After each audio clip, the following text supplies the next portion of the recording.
Naman po, sa abot ng aking makakaya, tutulong po ako sa inyo. Kahit sa sulok ng Pilipinas, basta kaya po ng aking katawan at panahon, pupunta talaga ako. Noon pa man, may eleksyon o wala, pupunta talaga ako. Ngayon, tapos sa eleksyon, mas dapat nga nandirito kami para magserbisyo sa inyo, di ba? Hindi yung panahon lang ng eleksyon, pupunta sa mga lugar para mamigay ng tulong. Ito po yung panahon na makatulong sa inyo at makapag-iwan po ng konting ngiti sa panahon ng inyong pagdadalamhati po.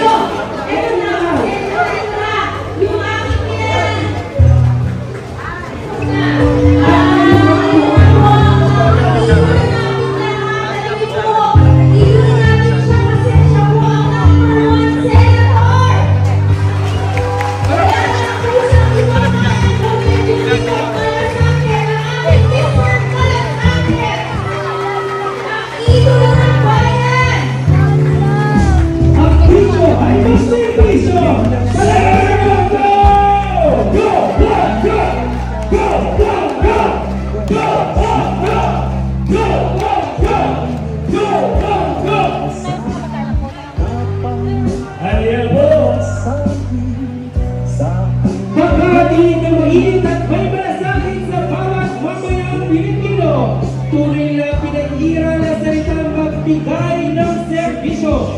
Mr. Malasakit Apisyo ay magserbisyo.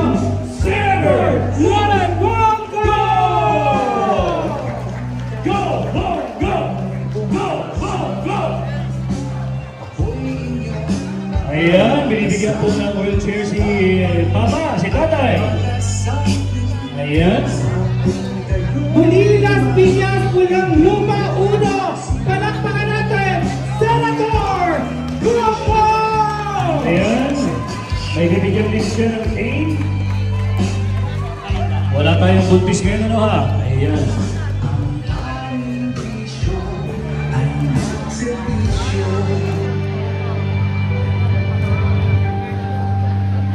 Ayan, muli mga kabarangay, Pulang Lupa 1. Ngayong hapon kasama po natin si Senator Bongo na talaga naman po umaalalay sa bawat Pilipino na siyang tunay na may malasakit pagdating sa serbisyong totoo. Ayan, dumating na rin ang aking kaibigan, siyempre ba, Ginoong Martin Angalar. Yes, Sir Martin Andalar, kasama na din natin ngayong hapon. Mga kababayan, kaway-kaway! Tayo talagang binisita tayo ng #1 na Senator ng Pilipinas. Alright! Let's settle down. Salamat, Leo.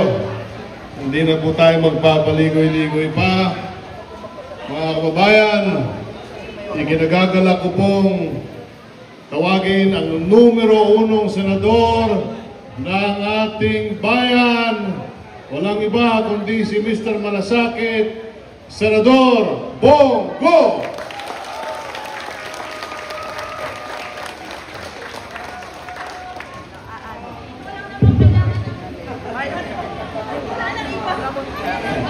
Magandang hapon po sa inyo lahat, mga kababayan ko.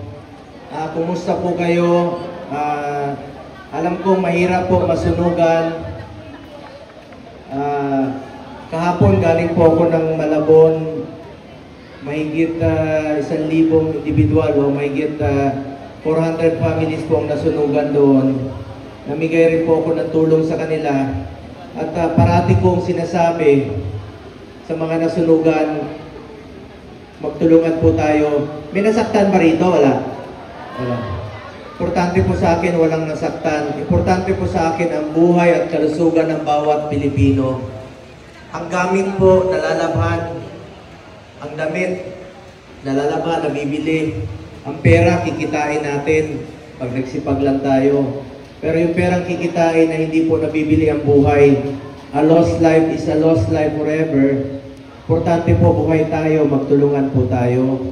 Nandito po kami ngayon, ang inyong mga opisyales, para tumulong po sa inyo. Ako naman po, sa abot ng aking makakaya, tutulong po ako sa inyo. Kahit sa sulok ng Pilipinas, basta kaya po ng aking katawan at panahon, pupunta talaga ako. Noon pa man, may eleksyon o wala, pupunta talaga ako. Ngayon, tapos sa eleksyon, mas dapat nga nandirito kami para magserbisyo sa inyo, di ba? Hindi yung panahon lang ng eleksyon, pupunta sa mga lugar para mamigay ng tulong. Ito po yung panahon na makatulong sa inyo at makapag-iwan po ng konting ngiti sa panahon ng inyong pagdadalamhati po. Alam ko malungkot kayo, pero huwag kayo mawala ng pag-asa. Nandito po kami para bigyan kayo ng konting pag-asa po. Sa mga pasyente, kanina may dala akong cane sa inyo. At kanina may dala rin po akong wheelchair kay Manong. At sa mga pasyente na nangangailangan ng tulong, ilapit nyo lang kay konsehal, kay kapitan. Tutulong po ako sa abot ng aking makakaya. Magtulungan po tayo dahil mahalaga. Napakahalaga po sa akin ang kalusugan ng bawat Pilipino. At gusto ko pong pasalamatan ng aking mga kaibigan, mga kasamahan dito po no sa gobyerno. Dito po ang dati kong kasama noon sa administrasyon ni former President Duterte na siya po ang asawa ni Konsehal ni April, ang aking kaibigan, si Secretary Martin Andanar, palapakan po natin. Taga Las Piñas na rin po yan. And of course, ang ating, naglilito ako kay Ma'am Mel, kay Mayora April, at saka kay Councilor Aleli Aguilar. Dahil mga kaibigan ko to, para magkakamuka kasi, kaya medyo nalito ako. And of course, ang ating masipag, number 1 na councilor po ng Las Piñas, Councilor Aleli Aguilar. Palapakan natin. Kaya kaibigan kami at malapit ako sa kanila. Asawa po niya, si Secretary Martin Andanar. Bisaya rin po ito. Palapakan natin. Sino sa inyo Bisaya dito? Sus, Maria Joseph, kadaghan mo na Bisaya na rin sa inyo. Sinong mga Ilonggo? Lente, mga parente ko na, pinsan ko to. Lahat ng Ilonggo, pinsan ko kasi ang pangalan ko Bongo, ang pangalan mo Ilonggo. Mga pinsan. Ako po isang Batanggenyo na Bisaya. Bisaya po kami taga Mindanao. Sino taga Mindanao? Yun, mayong hapon sa inyo. Sa Muslim, Assalamualaikum sa inyo. Sino mga taga Visayas? Bulanon, Ilonggo, Waray. Sino Waray? Ako rin, Waray Kwarta. Meron lang akong dalang konting tulong. At sa mga taga Metro Manila, Las Piñas, Ilocano, Bicolano, at sa ibang parte ng Pilipinas, tandaan natin, Pilipino tayo, magmahalan po tayo. Mahalin po natin ang ating kapwa Pilipino po. Mahalan po natin itong korupsyon sa gobyerno. I am one with the Filipino people in this fight and crusade against corruption in government. Alam niyo po, pinipilit nilang inililihis ang katotohanan ngayon. Dapat po'y managot ang dapat managot. Ikulong ang mga korap, ikulong ang mga buwaya, ikulong ang mga magnanakaw. Alam niyo, meron po mga puwersa na ipinipilit nilang inililihis ang katotohanan. Ngayon, dinadamay pa kami ni former President Duterte. Alam niyo, pati yung 2007 o 2000 hanggang 2018 na mga proyekto, dinadamay nila. Hindi naman, wala namang kinalaman yun sa issue ngayon. Ang issue po ngayon, itong nakawan nila sa flood control at sa mga buhos project, di ba? Dapat managot po yun. Katulad ko, dinadamay kami, lahat naman ng pamilya dito sa mundong ito, meron naman tayong mga negosyo pamilya natin. Ako, may negosyo po pamilya ko, wala pa ako sa mundong ito. Ang importante po, malinis ang aking konsensya. I observe delikadesa at hindi po ako nakikialam sa mga negosyo ng aking pamilya dahil may trabaho po ako bilang senador. I observe delikadesa, hindi po ako nakikinabang sa negosyo ng pamilya ko at hindi po ako nakikialam. At hindi po ako nagbibigay ng pabor kahit kailan po. Huwag pong ilihis yung katotohanan. Tumbukin po yung may kasalanan, yung mga buhaya talaga. At sana po, yung ginamit na pondo para sa flood control, ginamit na lang sa evacuation center, wala tayo rito ngayon, di ba? Kung mga nagpatayo sila ng evacuation center, ilang evacuation center ang pwedeng ipatayo sa mga pondong ngayon? Alam nyo, batas na po itong Ligtas Pinoy Centers Act.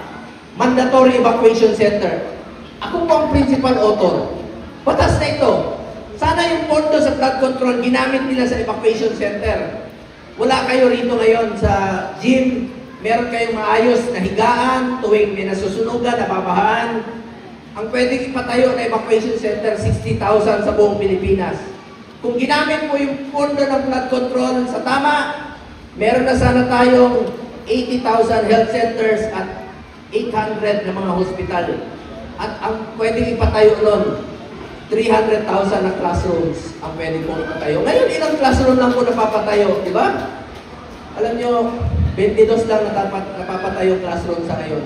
Sana ginamit po yung pondo ng flood control sa tama. Ginamit po para sa mga classroom. Marami sanang estudyante na kinabang sa ngayon po. Magtulungan po tayo, huwag tayong pumayag na lubuhin po tayo. Huwag tayong pumayag na ilihis po ang katotohanan. Seek the truth po, yung katotohanan lamang. Mapanagot po ang dapat mapanagot sa issue ito. Mga kababayan ko, salamat po sa inyong tiwala at hindi ko sasayangin ang tiwalang binigay niyo po sa akin. Yung bumoto po sa akin ng 27 million, hindi ko sasayangin yung tiwalang binigay niyo po sa akin. Salamat po sa inyong tiwala. Magtatrabaho po ko, serbisyo, sipag, at malasakit po ang pwede kong ialay sa bawat Pilipino po. At yan po ay patuloy kong gagawin po. Hindi po ako titigil sa pagsiservisyo sa inyo.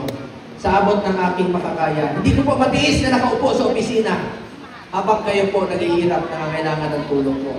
Kahit na konting tulong lamang po ito at makapag-iwan po ng konting ngiti tulad ni Manang. Yun po. Masaya na po ako, Manang. Nakikita ko masaya kayo. Mga minamahal kong kababayan sa Las Piñas, mga kababayan kong Pilipino, tandaan niyo po ito. Mahal na mahal ko po kayo lahat. Maraming salamat. Siyang tunay mga kabarangay po ng Lupa, Las Piñas City. Palakpakan natin ang Mr. Malasaki, Archbishop Magservisyo, Senator. Galing po kay Senator Bong.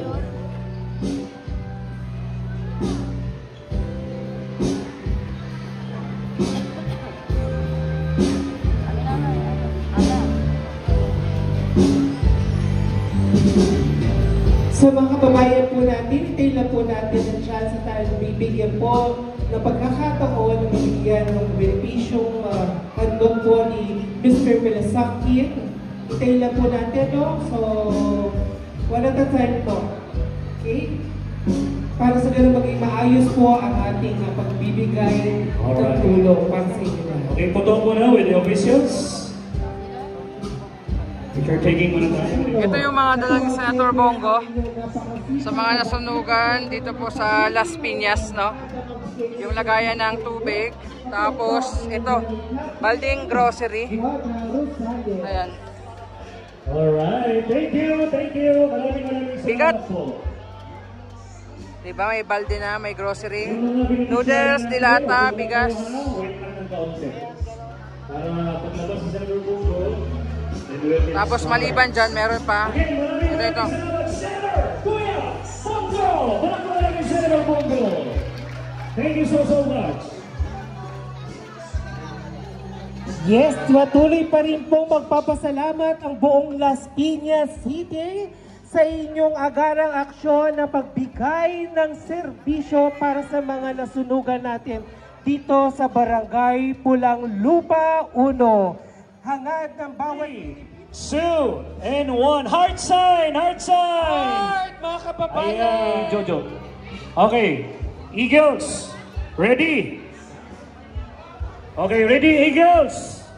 And 5, 4, 3, 2, and 1.